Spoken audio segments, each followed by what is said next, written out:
Bienvenue dans une vidéo des gros gars. Aujourd'hui, je vais partager avec vous 3 de mes jeux préférés d'escalade à faire entre amis. À la fin de votre session, quand vous sentez que l'énergie est plus trop là, que vos projets peuvent plus sortir, il vous en reste quand même assez pour faire des niaiseries. Donc, ces jeux-là vont être parfaits pour ça.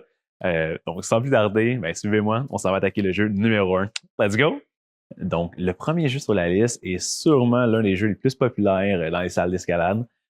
Ici, on l'appelle Add-on. C'est un jeu merveilleux parce que c'est vraiment parfait pour se challenger entre grimpeurs, mais aussi, si on grimpe avec des personnes un petit peu plus débutantes, mais c'est un jeu parfait pour comme les initier à des techniques que autrement, ils ne feraient peut-être pas. Donc, vous allez voir, vous allez tout comprendre, c'est super simple. Donc, si je peux décrire Add-on vite fait comme ça, juste avant de vous montrer au mur, dans le fond, c'est un jeu qui va consister à en groupe, vous allez comme créer un problème et à tour de rôle, chacun son tour, vous allez rajouter des mouvements à un problème, puis le joueur d'après va toujours devoir recréer les mouvements du joueur d'avant.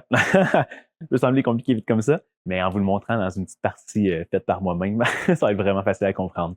Donc, vraiment, le but du jeu, c'est tout simple, c'est on va rajouter des moves toujours et toujours jusqu'à temps que, au final, il y ait juste une personne qui a de faire tout le problème au complet, puis que tous les autres joueurs aient tombé, qui ne soient pas capables de réaliser les mouvements. Et voilà, aussi simple que ça. Donc, je vais montrer tout ce qu'il faut pour avoir une belle partie d'add-on. Let's go! Une fois que vous êtes de 2 à 4 joueurs, la première étape pour une belle partie d'add-on, c'est trouver un mur avec quand même pas mal de prises. Parce que plus il y a de prises, plus c'est facile d'inventer des nouveaux mouvements. Et ensuite, dernière étape avant de pouvoir commencer le jeu, c'est dans le fond, de se mettre en gang, puis de se mettre d'accord sur la position de départ pour commencer le jeu. Donc, je vous explique. Imaginons, moi aujourd'hui, pour vous montrer un peu, je vais commencer avec les 2 mains sur les 2 jaunes et le pied sur le volume, comme le départ, dans le fond, du ruban vert en arrière de moi. Comme ça va être plus facile pour vous de suivre qu'est-ce que je fais. Mais dans une autre partie, on pourrait commencer sur un départ complètement aléatoire. Dans le fond, pas obligé d'être un problème qui existe déjà. Prenez n'importe quelle prise, tout le monde se met d'accord et c'est parti. Let's go! Après, qu'est-ce qui va se passer? Le joueur numéro 1, donc le premier à commencer, il va s'installer sur les prises de départ que tout le monde s'est mis d'accord avec et il va inventer 2 nouveaux mouvements. Donc, par nouveau mouvement, qu'est-ce que je veux dire? C'est super simple. Ça peut être autant un mouvement de main, donc on va aller chercher une prise avec une main, ou de pied. Donc, dans le fond, peu importe. Ça peut être 2 fois des pieds, 2 fois des mains, une main, un pied, peu importe. Il va inventer 2 nouveaux mouvements. Et une fois que c'est fait, il va descendre et ça va être au tour du joueur numéro 2. Donc, une fois que le joueur numéro 1 a fait ses 2 mouvements, c'est au tour du joueur numéro 2 à embarquer. Donc, comme tout le monde, il doit faire partir à la même position de départ que vous êtes mis d'accord au début de la partie. Et ensuite, il doit recréer tous les mouvements que les autres joueurs ont fait avant lui. Donc, là, c'est le joueur numéro 1 qui a fait main droite et pied gauche. S'il réussit à faire ça, c'est ensuite à son tour de créer 2 nouveaux mouvements. Dans ce cas-ci, ça va être une main gauche et un talon droit. Et voilà! Pour le bien de la cause, je vais continuer la partie. Donc, joueur numéro 1 va retourner au mur. Et là, en plus de faire les 2 premiers mouvements que lui-même a imposés, ensuite réussir les mouvements de joueur numéro 2, il doit ensuite encore créer 2 nouveaux mouvements. Donc, je vous montre ça. Comme d'habitude, joueur numéro 1 doit partir à la case départ, recréer les 2 premiers mouvements, main droite, pied gauche, ensuite faire les mouvements de joueur numéro 2, qui étaient main gauche et talon droite. Et ensuite, on y va un petit peu funky, là. On commence à mettre de la difficulté là-dedans. Ça va être un croisé main gauche et un saut main droite. Let's go! Rien de trop fou. Let's go! Je pense que vous commencez à comprendre le principe du jeu. Bien sûr, un petit quelque chose que je vais mettre au clair, il y a plusieurs sortes de règlements. Vous pouvez toujours modifier les règles à votre guise. Pour vrai, il y a rien de coulé dans le béton pour vrai. Mais un des règlements que j'aime bien, c'est ce qu'on appelle les mouvements imposés. Donc, si joueur 1 fait un talon, mais joueur numéro 2 doit aussi faire un talon et non orteil. Écoute, ça c'est personnel. Si vous voulez juste, on va dire, le but du jeu, c'est s'il a pris une main droite sur cette prise-là, peu importe comment tu fais, main droite à cette prise-là, c'est correct. Mais moi, j'aime bien imposer les mouvements comme ça. Si vous grimpez avec du monde qui, on va dire, qui sont moins habitués de faire des talons, ben, c'est un exercice parfait pour les pratiquer. Et voilà. C'est pour ça que j'aime vraiment ça. Donc, après ça, comme vous allez voir l'exemple qui suit, imagine que le numéro 2 essaie de faire le mouvement du joueur numéro 1, mais il ne réussit pas à maîtriser la prise. Oh, qu'est-ce qui se passe dans ce cas-là? Ben, c'est super simple. Moi, j'aime jouer avec le règlement que une fois qu'on tombe, on a une chance, dans le fond, de recommencer le problème pour le réussir. Comme ça, ben, ça laisse la chance à tout le monde vraiment d'essayer des mouvements qui ne sont pas super à l'aise avec, au lieu d'être juste un jeu compétitif qu'on a une chance, on est éliminé après. C'est un peu moins le fun. Moi, je vois plus ça dans l'optique de s'entraîner. Donc, si vous ne réussissez pas à vous rendre au bout du problème, si vous tombez, vous avez une chance, dans le fond, pour recommencer puis réussir. Et voilà. Et dernier scénario que je veux parler, si vous réussissez à vous rendre au même point que joueur numéro 1 va dire, vous êtes joueur numéro 2, vous vous rendez au point de joueur numéro 1, mais quand vous essayez de rajouter 2 autres mouvements, vous tombez. Qu'est-ce qui se passe? Donc, inquiétez-vous pas, vous êtes en sécurité, vous n'êtes pas éliminé de la partie, mais les mouvements que vous allez rajouter ne compteront pas. Et voilà, c'est aussi simple que ça. Donc, quand est-ce que le jeu se termine? Ben, c'est super simple. C'est quand un joueur a réussi à faire 2 mouvements que personne n'a été capable de recréer. Et voilà, c'est aussi simple que ça. Dans le fond, on va dire que le joueur numéro 2 s'est rendu au plus loin qu'il pouvait. Hop, les mouvements étaient trop durs, il a tombé, il a réessayé, puis encore pas été capable. Et voilà, ben, c'est le joueur 1 qui remporte la partie. Ou sinon, l'autre scénario, c'est quand le problème devient un petit peu trop long, il y a trop de mouvements qui ont été ajoutés. Vous pouvez vous mettre d'accord avec tout le monde pour dire, OK, si tout le monde se rend à tel point dans le problème, ben, tout le monde gagne. Et voilà, c'est aussi simple que ça. Parce que, ben oui, tout le monde peut gagner des fois. Et voilà, ben, sans plus tarder, ben, on passe au jeu numéro 2. Let's go! Donc, le prochain jeu s'appelle le golf. Pourquoi? Parce qu'il y a beaucoup de ressemblances avec le sport du golf. Parce qu'au golf, quand on fait un 9 trous ou un 18 trous, le but, c'est de le faire en moins de coups possible. Mais c'est un peu le même principe avec le jeu que je vais vous montrer aujourd'hui. C'est de prendre de 9 problèmes à 18 problèmes, dépendamment. Si vous avez assez d'énergie pour faire 18 problèmes, allez-y, amusez-vous. Sinon, moi, en règle générale, 9 problèmes, ça me convient. Puis, durant les 9 problèmes, le but, ça va être de prendre le moins de prise possible dans votre problème. Je vous explique un petit peu tantôt au mur, ça va être plus facile pour vous comprendre. Mais il y a 2 petites règles qui vont un petit peu rehausser le tout, si je peux dire. Quand vous faites votre problème, les volumes ne comptent pas comme des prises. Donc, quand vous commencez, si vous pouvez passer par des volumes pour éviter de prendre des prises, ça va vraiment faire en sorte que votre score va être meilleur. Et si vous êtes un petit peu trop fou et que vous pitchez un petit peu partout et vous tombez, si vous tombez, vous avez immédiatement un plus 3 à votre score. Puis, le but du jeu, c'est d'avoir le moins de prises possible. Fait que plus 3, ça n'aide pas. Donc, c'est vraiment une espèce de high risk, high reward. Et dans le fond, si vous sentez que vous pouvez le faire, allez-y. Mais si vous tombez, il y a des risques que vous perdez la partie. Donc, et voilà. Fait que ça, c'est les règles de base. Fait qu'on prend 9 à 18 problèmes, c'est de faire le problème en moins de prises possible. C'est aussi simple que ça. Puis après ça, dans le fond, prenez une feuille, écrivez le nom des joueurs. Fait que dans le fond, il va y avoir 2 à 4 joueurs, encore une fois. C'est le chiffre magique. Puis à chaque problème, si un joueur fait, on va dire, avec 2 prises, plus 2, quelqu'un le fait avec 4 prises, plus 4, ainsi de suite. Puis le but, c'est d'avoir le moins de prises possible, donc un pointage bas à la fin des 9 ou des 18 problèmes. Et voilà, c'est ça le but du jeu. Vraiment le fun, vous allez voir. Donc, je vais vous montrer ça au mur, de quoi ça a de l'air. Et voilà. Donc, c'est parti. On va faire comme si le trou ou le problème numéro 1 du jeu, c'était le ruban blanc derrière moi avec les prises oranges. Donc, comme vous pouvez voir, elle commence avec 2 mains ici, puis 2 pieds en bas. Les prises de départ et la prise de fin ne comptent pas dans votre score, OK? Fait que quand vous commencez, ça, c'est 0. Vous êtes toujours à 0. Et après, là, si je compte, là, il y a 1, 2, 3, 4, 5, 6, 7 prises. Fait que techniquement, ça pourrait être un plus 7 et il faut rajouter les pieds. Aïe, aïe, aïe, c'est beaucoup de prises. Mais le but du jeu, c'est en moins de prises possible. Donc, une fois que vous mettez la main sur une prise ou un pied, cette prise-là, c'est plus 1, puis vous pouvez autant la réutiliser avec les pieds ou les mains après. Est à vous, donc utilisez-la comme vous voulez. Et voilà. Donc, imaginez, je suis le joueur numéro 1 et je joue avec le joueur numéro 2 tantôt. Et je suis le premier à jouer. Donc, j'analyse le problème, puis je fais OK, moi, je pense que je peux commencer. Ouf, je joue avec le feu, j'essaie de me lancer, main droite là. Aïe, aïe, aïe. Après, j'ai utilisé le volume, l'autre volume, puis la dernière prise. Donc, moi, mon but, c'est de le faire en une seule prise. C'est assez risqué. Allons-y, on va jouer avec le feu. C'est parti! Oh, que c'est loin. Oh, pas de cœur! Non. Fait que là, imaginez, j'ai tombé, plus 3, puis en plus, devinez quoi? Faut que je refasse le problème. Ah, oh, colline de bine. Bon, ben écoute, c'était juste pour l'exemple, hein. Je savais que j'allais tomber. Let's go. Bon, ça marche pas. Fait que ça va être 1, 2. Fait que dans le fond, je vais le faire en 2 finalement, OK? Méchant bon défi. Let's go.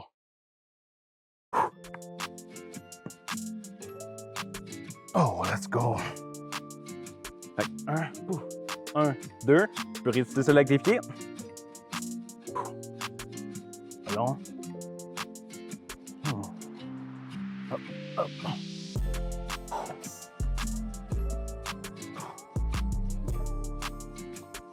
Oh, ta, ta, ta, ta. Ah, et... Oh, let's go. Let's go. Oh, que c'est le fun ce jeu-là. En 2. Mais pour acheter les 2 prises, plus le fait que j'ai tombé tantôt, fait que j'ai 5 points ou 5 coups pour ce problème-là.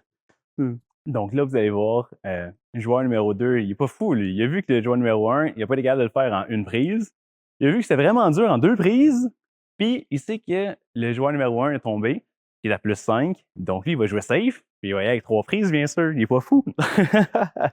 Et Bien sûr, vous êtes avantagé plus que vous êtes dans les derniers, mais une des règles est que si vous étiez dernier au round d'avant, mais là, après, c'est à votre tour d'être en premier, et ainsi de suite. Donc, vous allez tout le temps décaler d'une place pour que ce soit juste pour tout le monde, parce que là, si vous êtes tout le temps dernier, vous avez tout le temps un grand avantage comparé aux autres. Et voilà. Donc là, on est rendu au problème numéro 2 sur les 9 qu'il faut faire. Là, comme vous pouvez voir, c'est au tour du joueur numéro 2 de commencer, parce que là, c'était le joueur numéro 1 qui avait fait le problème en premier. Donc là, c'est moi qui ai l'avantage de le regarder faire. Et comme vous pouvez voir, il grimpe.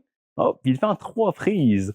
Parfait, parce que moi, j'ai un autre plan. Je pense que je vais réussir en une seule frise. C'est parfait, c'est qu'est-ce qu'il me faut pour rattraper le score. Il faut ça. Pas de chute, s'il vous plaît, sinon, je vais encore pire. Parce que sinon, comme je disais, si on tombe, c'est plus 3 automatiquement. Oh non, c'est risqué tout ça. Bon, c'est parti. Il faut que je prenne des risques. Il faut que je rattrape le joueur numéro 2. Puis là, le joueur numéro 2, il n'a pas vu, mais il y a des volumes. Et les volumes ne comptent pas comme des prises. Fait que j'ai essayé de le faire en une seule prise. Ça va être complètement fou. Je pense partir du départ, chercher ce volume-là, après le volume qui est là, aller chercher l'avant-dernière prise, puis prier pour moi. Je risque de faire un petit saut à la fin. Ouhou, ça va être risqué. Mais qu'est-ce qu'il faut, hein? Si je réussis ça, on est égal avec le joueur numéro 2. Let's go!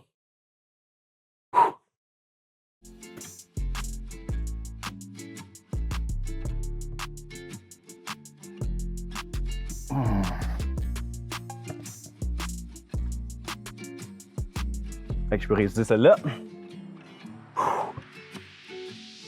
Oh, c'est pas bon. Oh! God damn it! Oh, attends, mais c'est moins risqué que je pensais. Je peux essayer ce pied-là. Et voilà, let's go! Let's go! Une seule prise. Ah, c'est beau. Let's go! Donc, si on regarde le pointage après 2 problèmes, durant le problème numéro 1, j'ai tombé malheureusement. Donc, ça m'a fait un plus 3 automatique. Et ensuite, j'ai réussi en 2 prises. Donc, 5. Ensuite, joueur numéro 2 a joué la sécurité, puis il a été avec 3 prises, puis il a réussi. Donc, problème numéro 1, moi j'avais 5 prises, puis joueur numéro 2, 3. Mais par la suite, au problème numéro 2, c'était au tour de joueur numéro 2 de commencer. Il l'a fait avec 3 prises, tandis que moi, joueur numéro 1, j'ai réussi à voir qu'avec les volumes, je pouvais faire en une seule prise. Oh! Donc, ça ramène le score à 6 égalité. Donc, le but du jeu après, c'est de faire ça pendant 9 problèmes ou 18 si vous êtes vraiment motivé.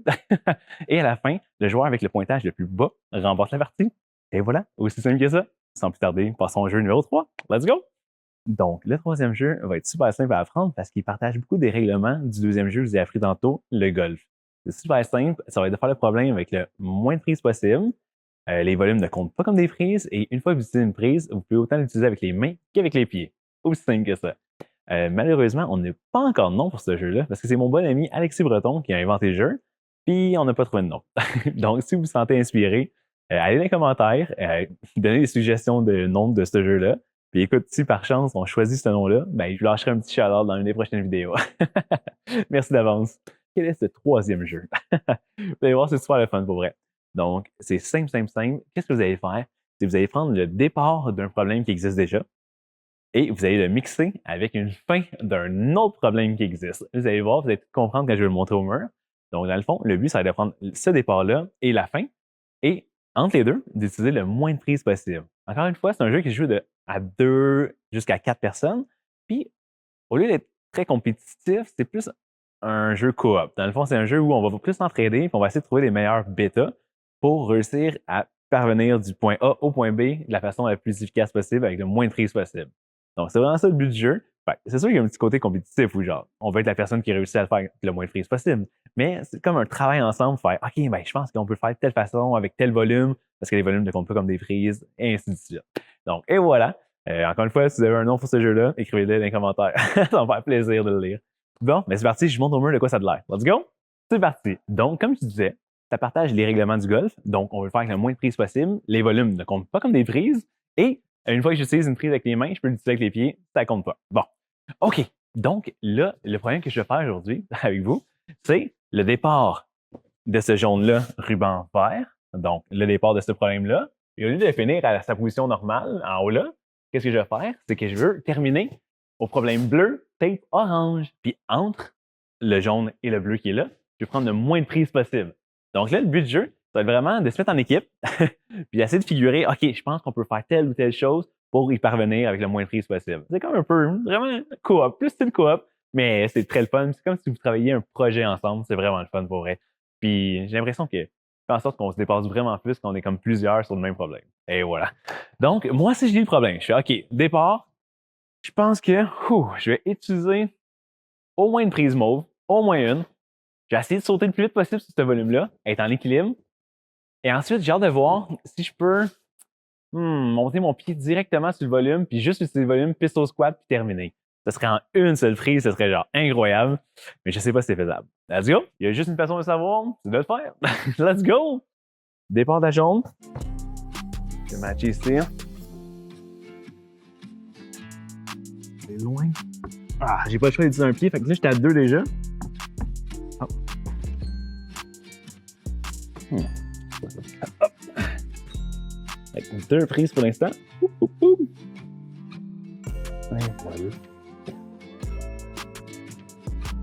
Oh là là, monter le pied à cette hauteur-là, ça va être trop difficile. Donc, je risque fortement d'utiliser la prise verte qui est ici. Hop. Et voilà.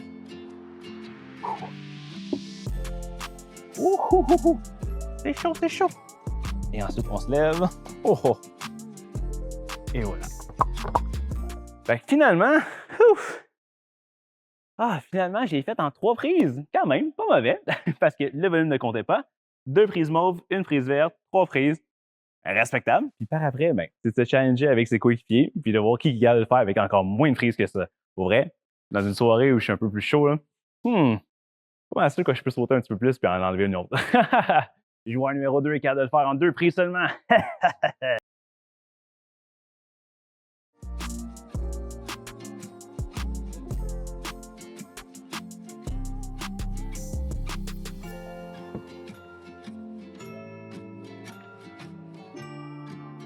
Le volume là est haut? Ben non, c'est facile. C'est un petit peu au squat, voyons.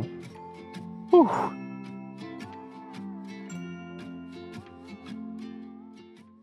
Oh.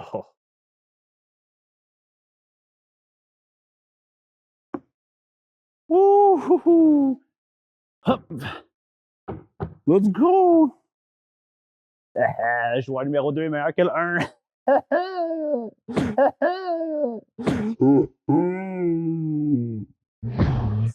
Ah là là, maudit sois-tu, joueur numéro 2. Hey, merci tout le monde d'avoir écouté la vidéo jusqu'à la fin. J'apprécie énormément. J'espère vraiment que vous avez aimé ce petit concept-là des 3 jeux aujourd'hui. Ça a été un plaisir fou de faire cette vidéo-là. J'ai eu vraiment du plaisir aujourd'hui. J'espère que ça a paru.